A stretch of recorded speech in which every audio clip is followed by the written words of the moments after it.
Hello guys, स्वागत है आपका हमारी सीरीज़ HTML में।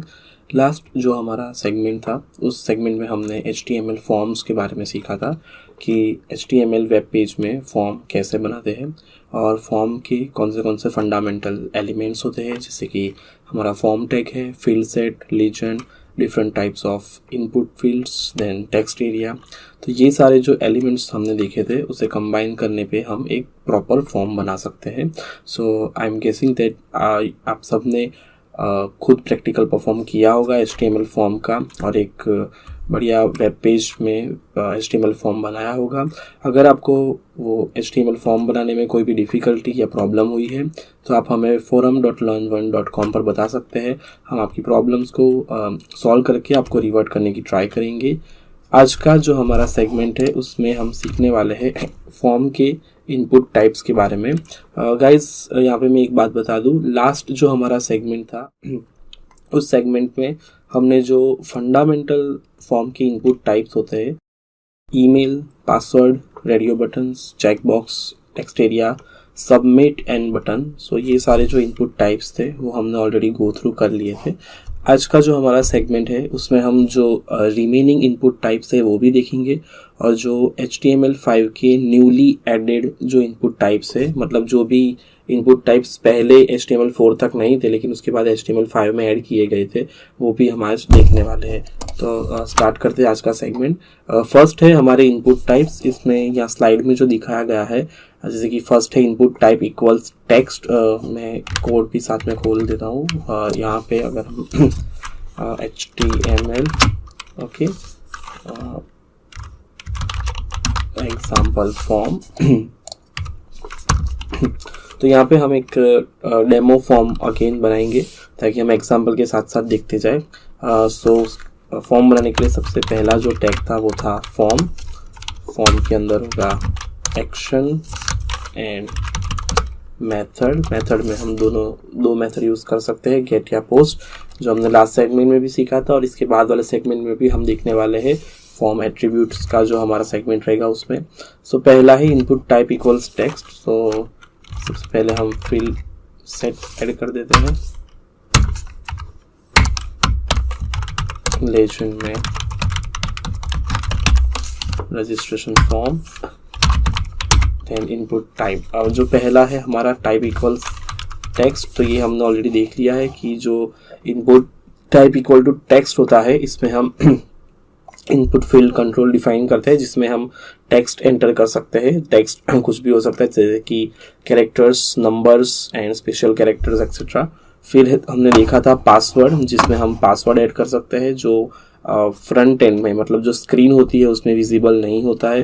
फिर हमने इनपुट टाइप इक्वल्स सबमिट देखा था, जिसमें हमने देखा था कि एक फॉर्म में सिर्फ एक ही सबमिट बटन होना चाहिए। देन जो हमने नहीं गो थ्रू किया है उसमें से एक है रीसेट बटन, और जो आज हम देखने वाले हैं। फिर है रेडियो बटन्स, जो हमने देखे थे मल्टीपल सिलेक्शन में से कोई भी एक सिलेक्शन सिलेक्ट करने के लिए। Then we have seen check boxes, अगर एक से ज़्यादा ऑप्शंस या सिलेक्शन हमारे सामने होते हैं तब हम कोई भी एक या मोर देन वन जब हमें ऑप्शन सिलेक्ट करने होते हैं तब हम चेक बॉक्स यूज़ करते हैं। देन हमने इनपुट टाइप इक्वल्स बटन भी देखा था और डिफरेंस भी देखा था कि सबमिट और बटन में क्या डिफरेंस है। एक फॉर्म में सिर्फ एक ही सबमिट बटन होता है जबकि एक फॉर्म में मल्टीपल बटन्स हो सकते हैं। और जो हमने नहीं देखे वो है फाइल और इमेज। सो ये स्लाइड में से हम आज 3 चीज़ें देखने वाले हैं, एक है रीसेट एंड दूसरे 2 है फाइल। सबसे पहले हम एक फॉर्म यहाँ पर प्रिपेयर करेंगे, जैसे कि input type equals text and name में ले रहा हूँ फर्स्ट नेम,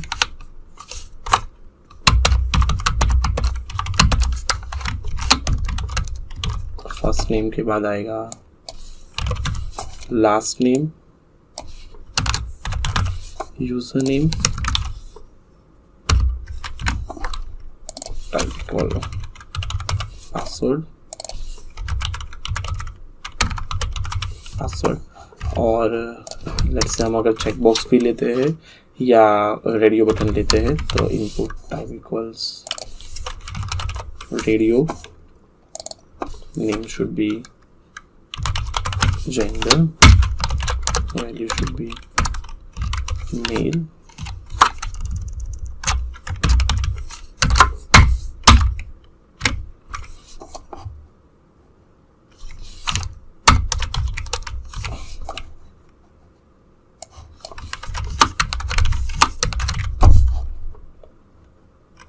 दूसरा हम लेंगे फीमेल, यहाँ पर अदर्स।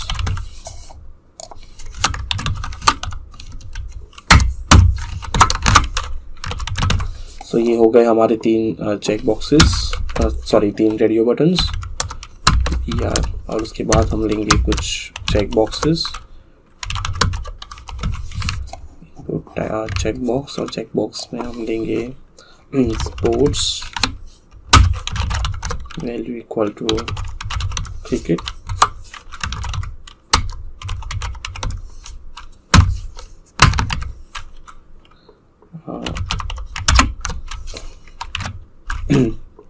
लेबल में हम स्पोर्ट सेट करेंगे टू आइडेंटिफाई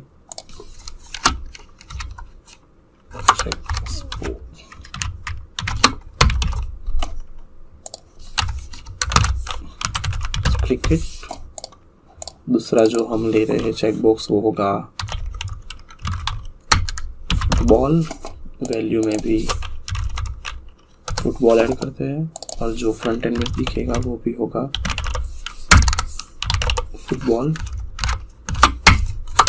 और लास्ट रहेगा हमारा वॉलीबॉल।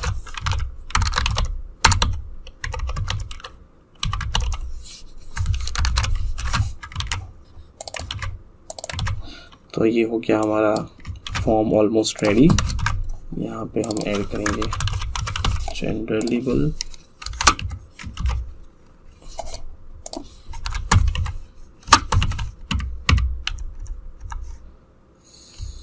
पासवर्ड के आगे हम ऐड करेंगे password,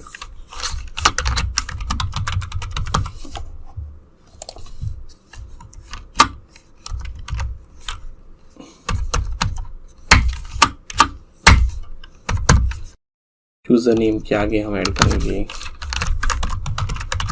user name label, first name के आगे हम लास्ट नेम के आगे होगा लास्ट नेम, और फर्स्ट नेम के आगे होगा फर्स्ट नेम, और जो लास्ट में हम ऐड करते हैं वो है एक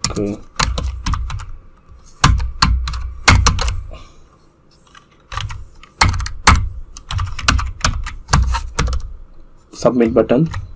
so it should B input type equals submit. Submit में नेम नहीं आएगा बल्कि आएगा वैल्यू, शुड बी सबमिट। हम इसे सेव करेंगे, हम इसे हमारे नाम से, जैसे कि form.html, और हम फोल्डर में जाएंगे,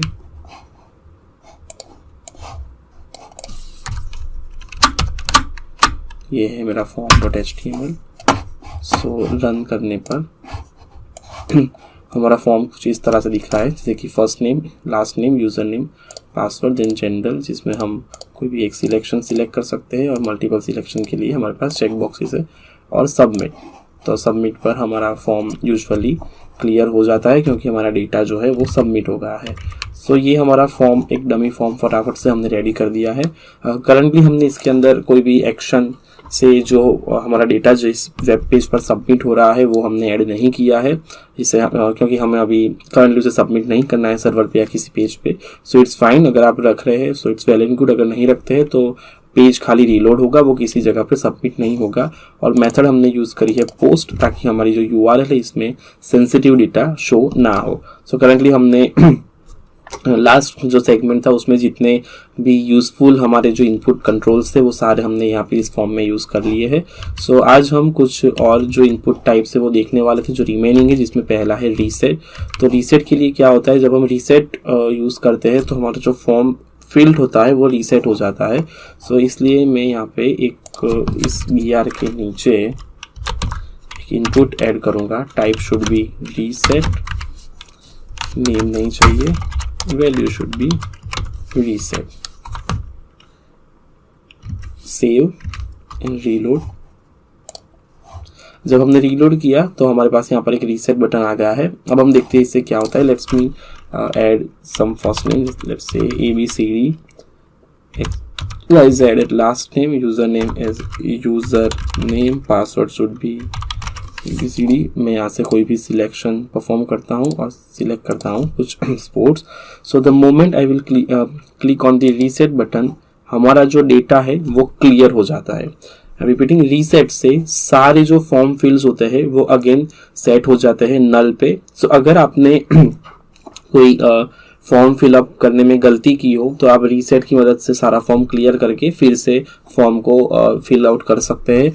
अब यहाँ पर जो डिफरेंस है वो रीसेट और सबमिट के बीच में, कि जब हमने सबमिट किया था तब भी हमारा डेटा क्लियर तो हुआ था, लेकिन सबमिट के साथ हमारा डेटा सर्वर पर सेंड भी हो जाता है. वाइल रीसेट, हमारा जो डेटा है वो सर्वर पे सेंड नहीं करता है, हमारा डेटा कहीं जाता नहीं है, जस्ट हमारे जो फॉर्म फिल्स होते हैं वो एम्प्टी हो जाते हैं, नल हो जाते हैं. सो अगर आप रीसेट बटन का यूज़ कर रहे हैं तो आपको एक चीज़ का ध्यान रखना होता है कि आपने जो डेटा यहाँ पे लिखा है, अगर कोई इंपॉर्टेंट डेटा है तो वो निकल ना जाए, एम्प्टी ना हो जाए, वो आपको ध्यान रखना होता है. और साथ में अगर आप सबमिट बटन यूज कर रहे हैं तो सबमिट पर ये ध्यान रखना होता है कि कोई गलत डेटा सर्वर पर सबमिट ना हो जाए. सो ये हमारा डिफरेंस था. रीसेट से सिर्फ फॉर्म क्लियर होता है, सबमिट से फॉर्म तो क्लियर होता है और साथ में डेटा सर्वर पर सेंड भी होता है. नेक्स्ट जो हमारा है वो है input type in file. So let's try that as well. सो हम यहाँ पर BR के बाद इनपुट ले रहे हैं. Type equals file, name equals file, और इसके बाद में दो BR टैग सेव. तो ये हो गया हमारा choose file, no file chosen. ये जब भी हम file input type as a file लेते हैं तो इसकी मदद से हम कोई भी फाइल हमारे फॉर्म के साथ अपलोड कर सकते हैं. यूजुअली आपने अगर कोई रजिस्ट्रेशन फॉर्म फिल आउट किया हो तो उसमें ऐसा होता है कि आपको अपने डॉक्यूमेंट्स अपलोड करने होते हैं, या तो कोई इंपॉर्टेंट जो डॉक्यूमेंट होते हैं हमारे नेशनलाइज्ड डॉक्यूमेंट, उसे स्कैन करके भी कभी कभी हमें अपलोड करना होता है. सो उस सिनारियो में जब हमें डॉक्यूमेंट्स अपलोड करने हो और सर्वर पर भेजने होते हैं तो उस केस में हम input type as file use कर सकते हैं. हमने कोई वैल्यू यहाँ पर नहीं दी है, हमने simply input type equals file और नेम इक्वल्स फाइल दिया है और हमें इतना पोर्शन मिल जाता है like choose file and no file chosen. मतलब यहाँ नो फाइल चोजन मतलब अभी तक कोई फाइल अपलोड नहीं की गई है.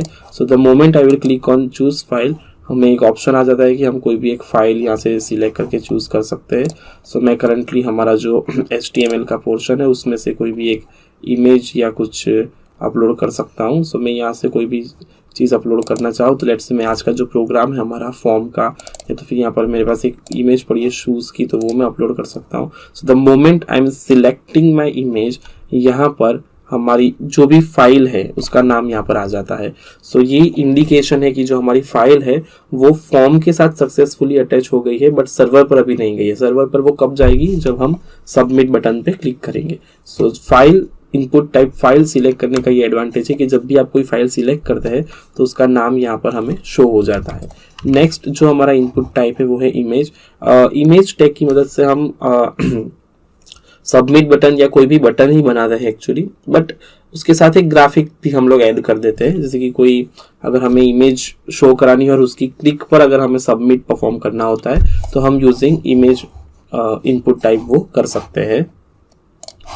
अब ये जो हमारा इनपुट टाइप इक्वल्स इमेज है, इसके अंदर हमें इमेज का सोर्स भी पास करना होता है क्योंकि हम इसे ऐसे सबमिट बटन यूज़ करने वाले हैं.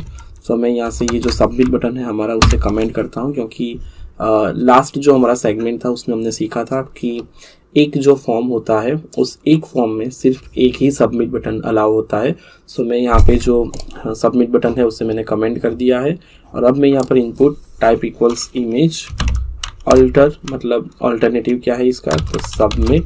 सो अगर मेरी इमेज नहीं शो अप हो रही है तो इमेज के अल्टर में मैं क्या दिखाऊंगा, सबमिट लिखा हुआ दिखाऊंगा, ताकि यूज़र को पता चले कि अगर इमेज लोड नहीं हो पा रही है तो जो ये जो बटन है वो सबमिट पर्पस के लिए है. सबमिट के बाद हमारा आएगा सोर्स, मतलब जहाँ जो भी इमेज हम जहाँ से ले रहे हैं वो सोर्स का नाम आएगा.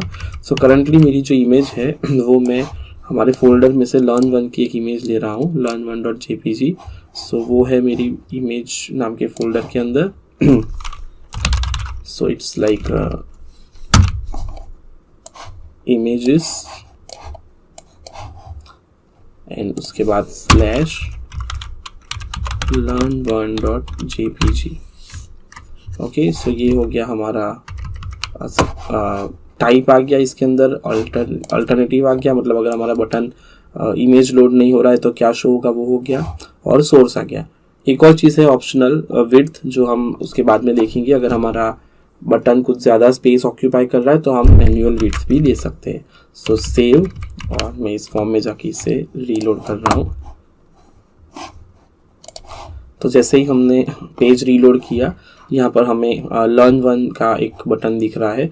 जब मैं इस पे होवर कर रहा हूँ तो मेरा जो कर्सर है वो एरो से चेंज होकर पॉइंटर बन जाता है, विच इंडिकेट्स कि ये जो इमेज है वो करंटली एज अ बटन काम कर रही है। सो अगर मैं इसके ऊपर क्लिक करता हूँ तो मेरा जो फॉर्म है वो सबमिट हो रहा है। सो यहाँ पे ऑन सबमिट, यहाँ पे आप रीलोड परफॉर्म होता देख सकते हैं। मीन्स हमारा जो बटन है वो करंटली, ये जो इमेज वाला बटन है वो currently as a submit use हो रहा है। सो लेट्स से अगर मैं इस इमेज फोल्डर से ये निकाल देता हूँ और इससे सेव कर रीलोड करता हूँ, सो यहाँ पे मुझे वापस से सबमिट लिखा हुआ आ जाता है, बिकॉज हमने इसका ऑल्टरनेटिव सबमिट दिया हुआ है। सो अगर मुझे इमेज आइडेंटिफाई नहीं होती है तो जो ऑल्टरनेटिव टेक्स्ट है वो शो अप होगा। सो रीसेट के बाद है हमारा submit. So I am again doing the same, control side, save, reload, और यहाँ पे हमें learn one as a button दिख रहा है। इसके बाद हम इसमें विड्थ भी दे सकते हैं। सो लेट से मुझे विड्थ देनी है कुछ 100 पिक्सल जितनी। सो 100, सेव, रीलोड, और अभी ये कुछ छोटा सा एक प्रॉपर बटन सा दिख रहा है, क्योंकि सारे जो बटन है वो ऑलमोस्ट इसी साइज के हैं। सो हमें एक प्रॉपर बटन यहाँ मिल रहा है। सो जैसा कि आपने देखा कि हमने 3 और इनपुट फील्ड्स देख लिए है यहाँ पे। पहला है रीसेट, जिसकी मदद से हम हमारा जो फॉर्म है उसे क्लियर आउट कर सकते हैं। दूसरा है फाइल, जिसकी मदद से हम फाइल हमारे फॉर्म के साथ अटैच कर सकते हैं। और तीसरा है सबमिट, और सबमिट की जगह पर हमने क्या यूज़ किया था, इमेज। तो तीसरा जो हमारा ऑप्शन आता है वो है इनपुट टाइप इक्वल्स इमेज, जो हम सबमिट के ऑल्टरनेटिव में यूज़ कर रहे हैं। इट्स नॉट मैंडेटरी कि जो इनपुट टाइप इक्वल्स इमेज है वो हम सबमिट के ऑल्टरनेटिव में ही यूज़ करें। आप चाहे तो कोई भी बटन की जगह पे उसे यूज़ कर सकते हैं। अगर आपको रीसेट की कोई प्रॉपर इमेज मिल रही है तो रीसेट बटन की जगह पर भी आप वो इमेज यूज़ कर सकते हैं और उस इमेज को as a button task perform करा सकते हैं। अगर आपको फाइल अपलोड के लिए कोई अट्रैक्टिव डिज़ाइन मिल रही है किसी इमेज की, तो आप ये जो इनपुट टाइप इक्वल फाइल है हमारा, उसकी जगह पर भी ये इमेज यूज़ कर सकते हैं। सो आप मल्टीपल वेज में इसे यूज़ कर सकते हैं। नेक्स्ट हम देखते हैं हमारी स्लाइड में जाके कि हमने रीसेट कंप्लीट किया है, फाइल कंप्लीट किया है, इमेज किया है। सब आगे बढ़ते हैं।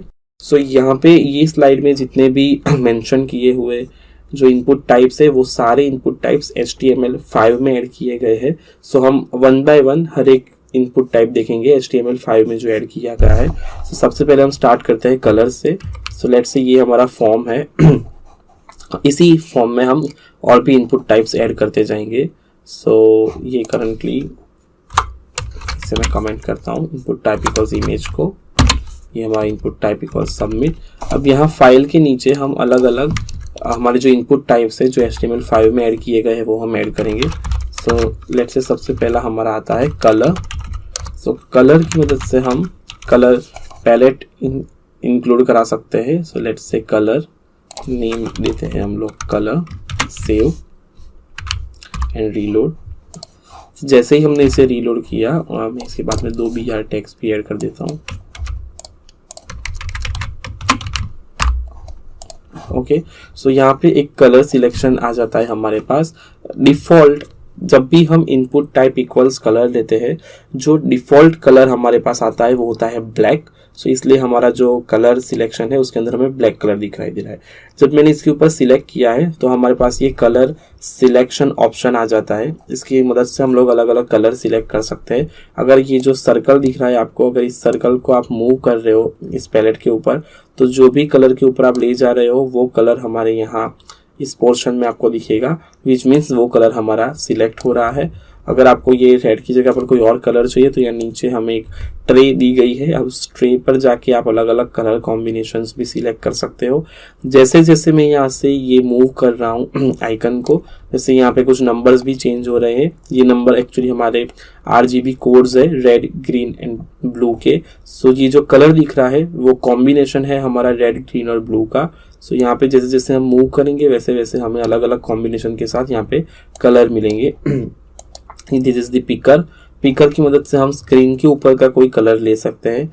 लेट्स से अगर कोई कलर हमें यहाँ पे अवेलेबल नहीं है तो पिकर सिलेक्ट करें और स्क्रीन के ऊपर जाके उस जगह पर सिलेक्ट करने पे वो पर्टिकुलर जगह का कलर हमें यहाँ पे दिख जाता है। सो मैंने यहाँ पर क्लिक किया था, सो वो वाइट कलर है, सो वो हमारे कलर पैलेट में दिख रहा है। सो ये है हमारा कलर सिलेक्शन का ऑप्शन, जो इनपुट टाइप इक्वल्स कलर से आता है, बाहर सिलेक्ट करने पर ये निकल जाएगा। सो ये था इनपुट टाइप इक्वल्स कलर जो HTML5 में ऐड हुआ है।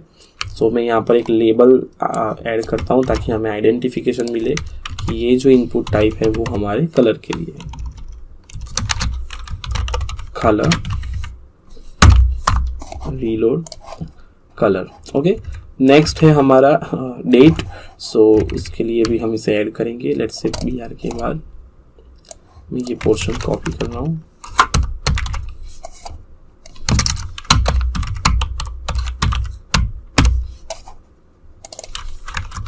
डेट लेट्स से हम बर्थ डेट सिलेक्ट कर रहे हैं, सेव एंड रीलोड। सो यहाँ आ गई है डेट। सो यहाँ पे डेट से हमें शो हो रहा है यहाँ पर एक इनपुट फील्ड जिसमें हम दो वे से डेट सिलेक्ट कर सकते हैं। अगर आप इस आइकन के ऊपर क्लिक करेंगे तो एक कैलेंडर ओपन होगा। सो आप कैलेंडर में जाके भी डेट सिलेक्ट कर सकते हैं, और अगर आपको डेट याद है और आप मैन्युअली एंटर करना चाहते हैं तो यहाँ पे जो फॉर्मेट दिया गया है DDMM5 तो उसमें भी आप ऐड कर सकते हैं। लेट्स से मैं 01/01/2021 ऐड करता हूँ तो उस वे में भी यहाँ पर आप ऐड कर सकते हैं। और अगर आपको कोई पर्टिकुलर डेट सिलेक्ट करनी है तो आप टाइप भी कर सकते हैं और कैलेंडर में से सिलेक्ट भी कर सकते हैं। सो यहाँ पे डेट सिलेक्शन के मल्टीपल ऑप्शंस हैं। तो ये जो डेट पिकर है वो भी हमें HTML5 में इंक्लूड किया गया एक नया इनपुट कंट्रोल है। फिर आता है हमारा date time local. Date time local से हम विथ टाइम जोन सिलेक्ट कर सकते हैं। सो लेट्स से मैं यहाँ से इसे कॉपी करके रखता हूँ और यहाँ मैं लिखता हूँ डेट टाइम। फॉर्मेट आप याद रखें, इट्स लाइक सब कुछ स्मॉल में है।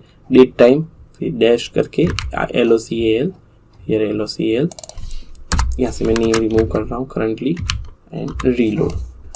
तो इसमें डिफरेंस ये आता है कि हम लोग जब डेट टाइम सिलेक्ट किया था तब हमें डेट तो सिलेक्शन मिल ही रहा है, साथ में टाइम का सिलेक्शन भी हमें मिल रहा है। सेम वे अगर मैं इस आइकन पे क्लिक करता हूँ तो हम ये लेफ्ट पोर्शन में से डेट सिलेक्ट कर सकते हैं और यहाँ से हम लोग टाइम भी सिलेक्ट कर सकते हैं, लाइक 10। और उसके बाद यहाँ पे जब आप माउस के ऊपर का जो व्हील होता है उसे घुमाएंगे तो ये ऊपर नीचे होगा, और एरो की से भी आप इसे यूज कर सकते हैं। एरो की से भी ये ऊपर नीचे हो रहा है।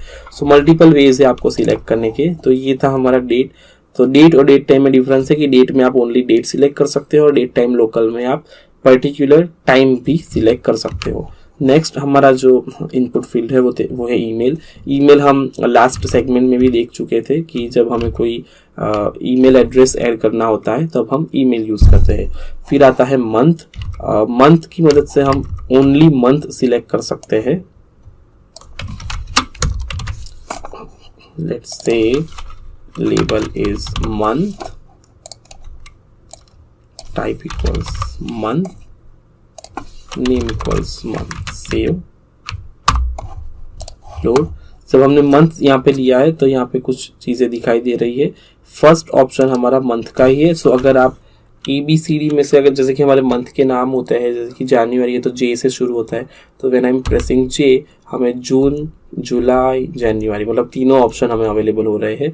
अगर A से कोई मंथ आता है तो हम वो टाइप करेंगे। सो लेट्स से A से अप्रैल और अगस्त आते तो वो आ रहे हैं। सेम वे S अगर मैं प्रेस कर रहा हूँ तो मुझे सितंबर दिखाई दे रहा है। सो ये हुआ हमारा मंथ के बाद हमें ईयर भी यहाँ पे ऑप्शन में मिल रहा है। तो जैसे ही मैंने टैब करके डाउन की प्रेस किया हमारा करंट ईयर आ जाता है और डाउन की प्रेस करने पर एक एक साल पीछे भी जा रहा है। इस वे से भी हम सिलेक्ट कर सकते हैं और सेम हमें कैलेंडर भी दिया गया है, कैलेंडर में से भी हम इधर मंथ और एंड ईयर दोनों हम यहाँ से सिलेक्ट कर सकते हैं। तो ये था हमारा मंथ। नेक्स्ट है number. Input type equal number का हम कब यूज करते हैं, इसका एग्जांपल है कि अगर आपको कोई टेलीफोन नंबर ऐड करना है तो हम नंबर यूज कर सकते हैं। So let's add the number as well. तो मैं यहाँ पर लेबल लिख रहा हूँ telephone number, type equals number,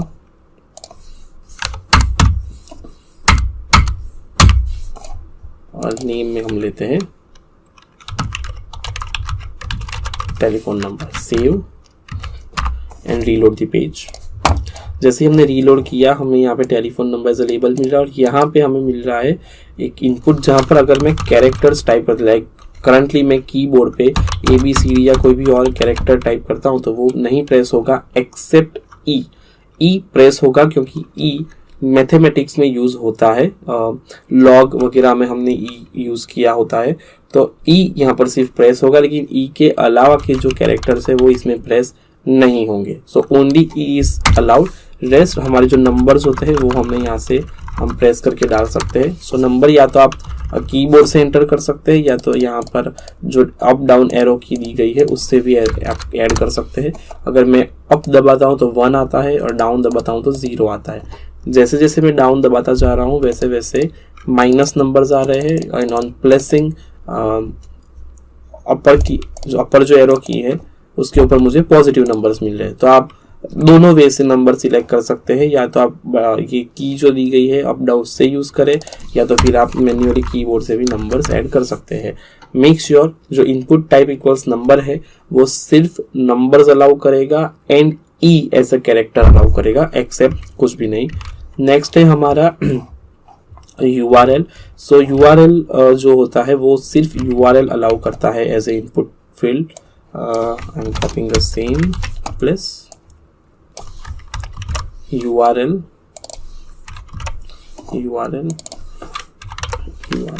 save reload. जैसे ही हमने URL एंटर किया यहाँ पे हमें URL के बाद एक टेक्स्ट फील्ड मिलता है। सो लेट्स से मैं यहाँ पर कुछ भी ABCD टाइप करने के बाद सबमिट करता हूँ तो मुझे ऑन सबमिट एरर थ्रो हो रही है कि प्लीज एंटर ए URL। मतलब जैसा कि हमने लास्ट सेगमेंट में ईमेल के लिए देखा था कि ईमेल के साथ एक प्रॉपर वैलिडेशन अटैच होता है। अगर ईमेल प्रॉपर फॉर्मेट में नहीं होगा तो हमारा जो फॉर्म है वो सबमिट नहीं हो पाएगा। सेम वे अगर हम URL टेक्स्ट फील्ड का यूज कर रहे हैं तो हमारा जो सबमिट बटन पे हम क्लिक करने पे फॉर्म सबमिट करते हैं, तो अगर हमारा URL फॉर्मेट में नहीं है तो हमारा फॉर्म सबमिट नहीं होगा और सबमिट हमें ऐसे एक नोटिफिकेशन शो अप होती है, please enter a URL। So URL enter करने की कुछ प्रॉपर वेज है, जैसे कि मैं यहाँ पे लर्न1 की साइट ओपन कर रहा हूँ। तो जैसे ही मैं लर्न1 की साइट ओपन करता हूँ तो यहाँ URL टैब में हमें क्या मिल रहा है, HTTPS देन $, फिर उसके बाद 2 / और फिर www.learn1.com। तो ये हमारा एग्जाम्पल हुआ। तो let me copy it in a notepad. तो जैसे ही मैं इसे नोटपैड में प्लेस करता हूँ तो यहाँ पे URL में जो हमें मेक श्योर करने वाली बात ये है कि कुछ जो पोर्शन है वो फिक्स होता है कि वो पोर्शन तो हमारे URL टेक्स्ट फील्ड में आना ही चाहिए। उसमें से एक है ये HTTPS के बाद इतना पोर्शन कि अगर ये नहीं होगा तो अभी वो हमें एरर थ्रो करेगा, और अगर हम सिर्फ www.learn1.com लिखते हैं तो अभी वो एक्सेप्ट तो कर ही लेगा। सो करंटली हम अगर ये फॉर्मेट में इसे कॉपी और इस टैब में जाके अगर मैं इसे प्लेस करता हूँ तो मेरा फॉर्म है वो सक्सेसफुली सबमिट हो रहा है। सो अगर हम एक proper URL in proper format enter करते हैं तो URL accepts that. Let's try this as well कि वो एक्सेप्ट हो रहा है या नहीं। So place and submit. So ये नहीं एक्सेप्ट कर रहा है, इट मीन्स हमारे पास HTTPS एंटर करना मैंडेटरी है। अगर हम URL में URL ऐड कर रहे हैं तो हमें इधर HTTP और HTTPS इन दोनों में से कोई भी एक चीज़ तो एंटर करनी ही होगी। सो ये हुआ हमारा URL, और उससे कैसे उसका क्या फॉर्मेट होता है वो भी हमने देखा। नेक्स्ट जो हमारा है input type is week. Week select करने के लिए ये यूज होता है। So let's copy, select week,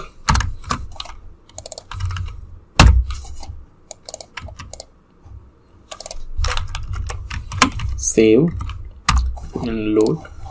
so reload करने पे हमें क्या मिल रहा है, वीक मिल रहा है। यहाँ पे वीक में 3 ऑप्शन है। पहला है वीक जहाँ पे हम नंबर से भी सिलेक्ट कर सकते हैं फर्स्ट वीक, और जो दूसरा है वो है हमारा ईयर। मीन्स ये रिप्रेजेंट करता है कि first week of this year, second week of this year. So इसकी मदद से हम पर्टिकुलर जो वीक है वो सिलेक्ट कर सकते हैं। लेट्स से अगर आपको वीक आइकन से यूज करना है या विजुअलाइज करने के बाद एंटर करना है, सो इस आइकन पे क्लिक करने के बाद ये जो पैलेट ओपन होता है उसमें से भी आप सिलेक्ट कर सकते हैं। जैसे एक हमारा करंट वीक है तो वो सिलेक्ट करते हैं हम लोग। फिर उसके बाद नीचे दूसरे वीक्स भी अवेलेबल है हर एक मंथ वाइज, तो उसमें से जो भी वीक आपको सिलेक्ट करना है आप सिलेक्ट कर सकते हैं। तो ये था हमारा वीक इनपुट। लास्ट सेकेंड है सर्च इनपुट। तो सर्च इनपुट में क्या होता है, सो इसमें एक इनबिल्ट बटन ही हमें दे दिया जाता है सर्च का, जिससे हम सर्च परफॉर्म कर सकते हैं। सो लेट्स से यहाँ मैं लिख रहा हूँ search input type equals search, name है हमारा सर्च, सेव, रीलोड। सो ये जो हमें मिल रहा है वो है सर्च। शायद आपको ये छोटा दिख रहा हो तो let me zoom it out. So नीचे जो हमें मिल रहा है वो है सर्च।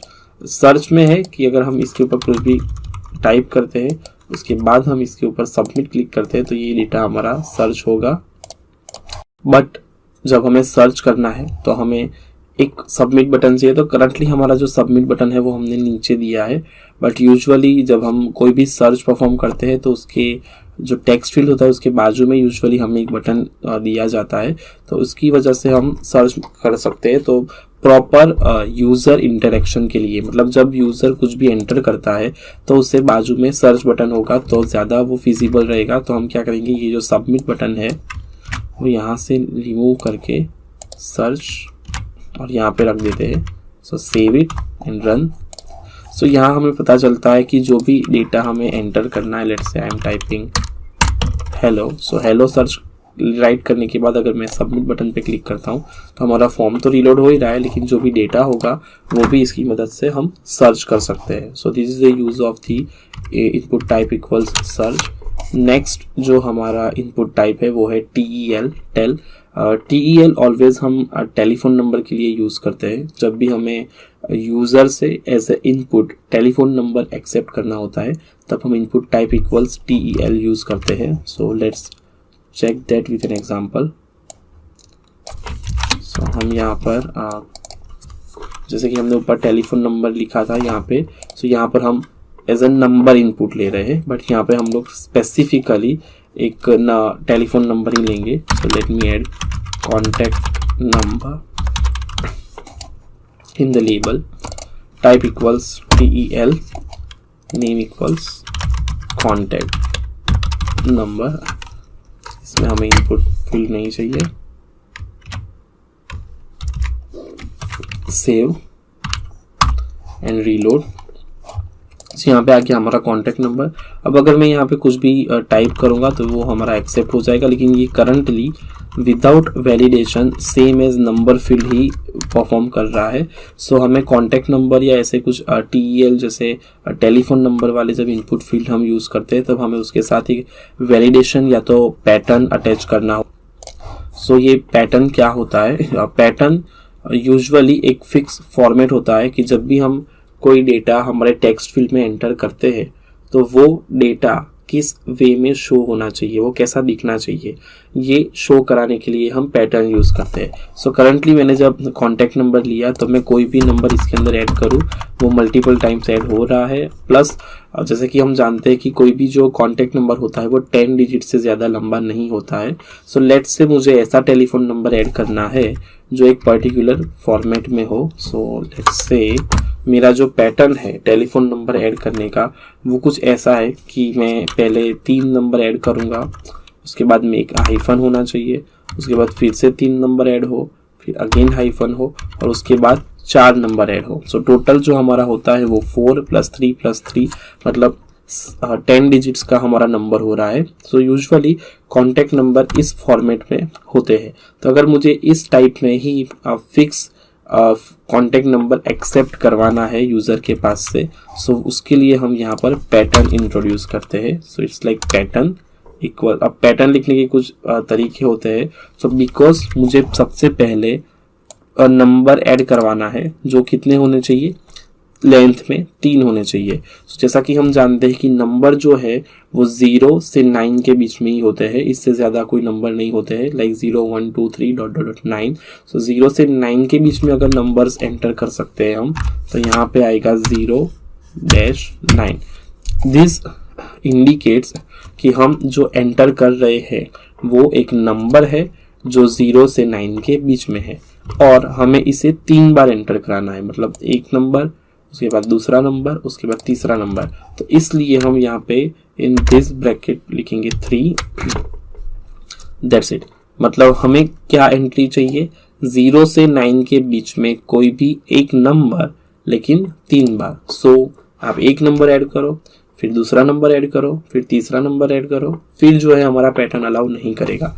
लेकिन हमें कॉन्टैक्ट नंबर में टोटल 10 डिजिट्स चाहिए। सो अब मैं यहाँ पे ऐड करूँगा, यहाँ पे है हमारे पास हाइफन। सो मैं यहाँ पे एक स्टैटिक हाइफन ऐड करूँगा। मीन्स हमारे पैटर्न के अकॉर्डिंग 3 बार नंबर ऐड करने के बाद कंपलसरी एक हाइफन आना चाहिए। सो यहाँ पे मैंने रख दिया है हाइफन। अब मुझे फिर से 3 बार नंबर ऐड करने हैं। सो ये जो आपने पहले लिखा वो सेम वापस से हम लिखेंगे, that is 0 to 9 and 3। Means 0 से 9 के बीच में कोई भी नंबर रिपीट करो 3 times, then hyphen, then again 0 से 9 के बीच में नंबर, देन रिपीट करो उसे 3 टाइम्स एंड अगेन हाइफन। सो ये हुआ हमारा 3 + 3 मतलब टोटल 6 टाइम्स हमारा जो नंबर है वो रिपीट हुआ है। अब हमें जो करना है वो है हमारा नंबर 4 टाइम्स ऐड कराना है। सो हाइफन के बाद again brackets 0 to 4 and this time the length should be 4। मतलब यहाँ पे हमने क्या किया, 3 बार नंबर्स ऐड करो, 3 बार नंबर्स ऐड करो एंड लास्ट में 4 बार नंबर्स ऐड करो। It should be 9। Okay, save. Let's check in the output, reload. So after reloading the page, so after reloading हमें यहाँ कॉन्टैक्ट नंबर मिल रहा है। सो अगर मैं यहाँ पे कुछ भी ऐड कर रहा हूँ सो वो करंटली एक्सेप्ट होगा, लेकिन on submit it won't work. Please match the format requested. So जैसे ही हमने एक पैटर्न ऐड किया हमारे वेब पेज के अंदर, सो हमारा जो वेब पेज है वो ये फॉर्मेट अलाउ नहीं कर रहा है, कैरेक्टर्स वगैरह अलाउ नहीं कर रहा है। सो अब हमें कंपलसरी उस पैटर्न में ही नंबर ऐड करना होगा। सो लेट्स से मैं ऐड करता हूँ कोई भी random number 758, then hyphen, then again 982 hyphen, then 1 2 3 4। और अगर मैं ये कि इसमें सबमिट परफॉर्म करता हूँ तो मेरा जो डेटा है वो सक्सेसफुली सबमिट हो रहा है, विच इंडिकेट्स अगर हमने कोई भी पैटर्न इंट्रोड्यूस किया है हमारे वेब पेज के अंदर और जब हम उस टेक्स्ट फील्ड पे जाते हैं तो हमें कंपलसरी उसी पैटर्न में हमारा जो डेटा है वो सबमिट करना होता है। सो अगर हम कॉन्टैक्ट नंबर या कोई और ऐसा टेक्स्ट फील्ड इंट्रोड्यूस कर रहे हैं हमारे वेब पेज के अंदर, so we have to take care of the thing कि हम जो भी डेटा एंटर कर रहे हैं वो उस पर्टिकुलर फॉर्मेट में ही हो। ये एक तरीके से वैलिडेशन भी परफॉर्म करता है। ये यूज़र से गलत डेटा एक्सेप्ट करने से रोकता भी है। सो अगर मैं कॉन्टैक्ट नंबर के अंदर कोई भी ABCD जैसा डमी डेटा डाल के अगर सबमिट करने जाऊँ तो ये actually this is not a contact number, ये एक गलत इन्फॉर्मेशन है। सो यूज़र से गलत इन्फॉर्मेशन रिस्ट्रिक्ट करवाने के लिए भी हम पैटर्न का यूज़ कर सकते हैं। सो ये एक वैलिडेशन भी परफॉर्म करता है। सो ये था हमारा TEL टेलीफोन टाइप। सो ये जो हमने सारे इनपुट फील्ड्स आज देखे हैं वो सारे इनपुट फील्ड्स HTML5 में ऐड हुए थे। कल जो हमने इनपुट फील्ड्स देखे थे वो हमारे HTML4 तक के इनपुट फील्ड्स थे। आज के जो हमने नए इनपुट फील्ड्स देखे वो HTML5 के हैं। सो इन सारे इनपुट फील्ड्स को यूटिलाइज करके हम एक बहुत ही यूज़र फ्रेंडली और बहुत ही इंफॉर्मेशन ज़्यादा अमाउंट में इंफॉर्मेशन और वैलिड इंफॉर्मेशन गेट कर सके वैसा एक फॉर्म क्रिएट कर सकते हैं। सो गाइज मैं आप सबसे रिक्वेस्ट करूंगा कि आज जो हमने सीखा है अलग अलग HTML5 इनपुट टेक्स्ट के बारे में, इनपुट टाइप्स के बारे में, सो वो आप घर पे खुद परफॉर्म करें, इसका प्रैक्टिकल करें और इसका जो आउटपुट आता है वो आप देखें कि जो भी हमने आज सीखा है वो एक करेक्ट आउटपुट आ रहा है या नहीं आपके ब्राउज़र में। अगर आपको प्रैक्टिकल परफॉर्म करने में कोई भी डिफ़िकल्टी हो रही है तो आप हमें forum.learn1.com पे बता सकते हैं। हम आपकी जो भी प्रॉब्लम्स है उसे जल्द से जल्द सॉल्व करके आपको रिवर्ट करने की ट्राई करेंगे। सो आज का जो हमारा सेगमेंट था वो था फॉर्म इनपुट्स के बारे में। नेक्स्ट जो हमारा सेगमेंट रहेगा वो होगा हमारा एट्रीब्यूट्स के बारे में। सो जो भी हमने 2 दिन में जो हमने ये जो फॉर्म इनपुट्स देखे हैं वो सारे इनपुट्स में जो जो अलग अलग एट्रीब्यूट्स ऐड होने वाले हैं वो हम इसके नेक्स्ट सेगमेंट में देखेंगे। Thank you guys.